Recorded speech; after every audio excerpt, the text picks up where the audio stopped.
Months have passed and Sri Lanka's political and economic instability still continues to this day.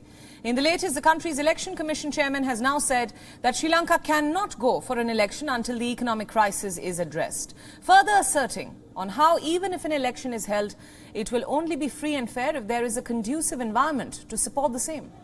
The election commission chairman has emphasized on how the money is not the issue right now. The problem is whether those in queues for gas and kerosene can make a decision according to their conscience. In a statement, he said, and I quote, "The people are emotional now. We don't know how it will affect the outcome of the election. This may lead to various groups of thugs emerging from political parties and may create security issues at filling stations."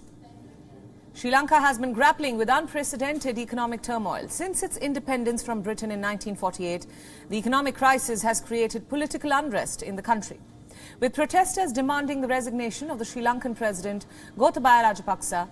And in a bid to combat these protests, the police in the island nation fired tear gas at the protesting university students after they tried to dismantle metal barricades set up by the police.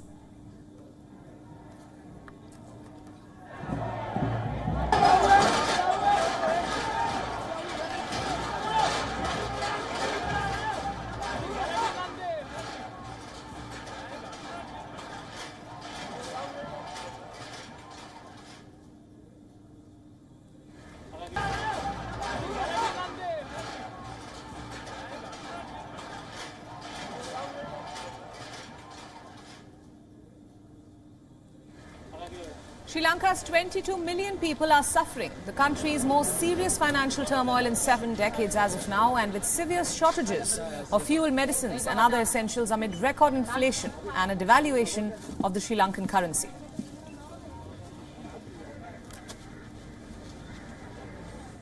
For more updates on this story, our correspondent Dasuni Athara has sent us this report from Colombo. Listen in.